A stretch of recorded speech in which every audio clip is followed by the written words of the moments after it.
welcome. Thanks for tuning into the Kila Chari Torah Daily Halacha Review and Sefirah to Omer count for Tuesday, May 4th. Today is the 37th day of the Omer. Hayom Shiva Ushloshim Yom Shehem Chamisha Shavuos Ushnei Yamim LaOmer. We're continuing with our study of the 48 methods of acquiring Torah as presented in Pirkei Avos, summarized and illustrated by Rabbi Lanzer here in his book, Acquiring the Torah Step by Step, 49 Days. Number 37, no say ba'ol im chavero. This literally means to carry the burden together with your friend. The meaning of this is that we are not only to physically help other people, that's obvious, but actually to put ourselves in their shoes, as it were. Sympathize, relate to their pain and struggle, and from this viewpoint, provide them with whatever help is needed, according to Midrash Shmuel. So to help them carry their bags is one thing, but to help them carry their emotional baggage, that's madrege. From the fact that this level is listed here, it's clear that there's a direct connection between nosei ba'ol im chavero and Torah learning.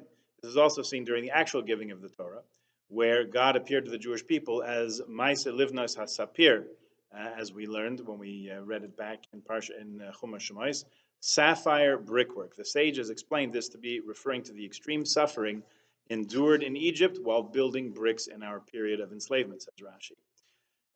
Through this display, Hashem was showing the Jewish people that this midah, this character trait of feeling others' pain, is essential for Torah learning. What's the correlation between Torah learning and this level? Although it's important to appreciate someone else's pain, seemingly does not have a direct connection to Torah, as it were.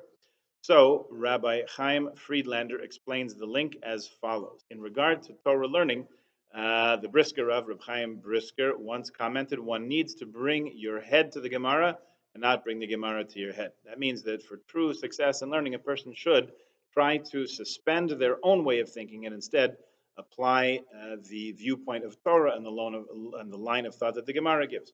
One who cannot let go of their own thoughts will end up in some measure or other causing an imperfect and perhaps, God forbid, a distorted view of Torah. This is the exact same requirement which is needed for nosei ba'ol im chavero, to bear the burden together with your friend. Generally, a person is tied up in our own world and our own thoughts. The essence of this level that we're speaking about today is to be able to break free of your own world and put yourself in the world and feelings of someone else. If a person is able to successfully do this with someone else, they'll be able to do the same thing with Torah learning as well. This is why the aspect of nosei ba'ol, of carrying the yoke, bearing the yoke with someone else, is so directly connected. It's worth noting that this midah applies equally to feeling and participating in a friend's joy and happiness. One who is a true nosei ba'ol im chavero. If you can carry the burdens of your friend, you can also enjoy their simcha with them as if it were your own. Often when writing a simcha, people write, when it comes time for your simcha, we will participate as well. Rav Friedlander teaches that such a statement comes from a lack of being nosei ba'ol, as this gives the impression it's tit for tat. You do for me, I'll do for you. This is the opposite of what we're trying to get across here. Which calls for trying to feel someone else's simcha as if it's our own. Okay, more food for thought. Another little bit of Kitzur Shulchan Aruch, speaking about Birchas Kohanim, as we've been doing. In our communities where it's customary for all Kohanim to lower their talesim over their faces, a Kohen who has a blemish on his face is permitted to say Birchas Kohanim. But a Kohen who has a defect on his hands, like some kind of white lesion or speckles or something, or he's unable to separate his fingers, should not bless the Jewish people unless they follow the custom of covering their hands with the talis, says Shulchan Aruch, says the Ramah actually in Shulchan Aruch.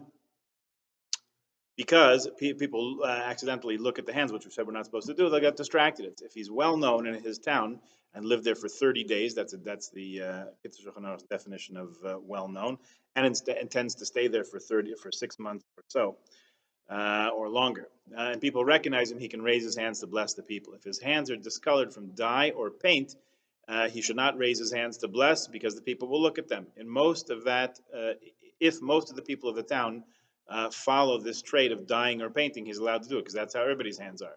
If he doesn't know how to pronounce the letters properly or pronounces shin like a sin, he should not bless unless the whole kehillah pronounces like that. I think I've encountered 2 or 3 people who actually were from Lithuania and wished you a good Sabbath instead of a good Shabbos.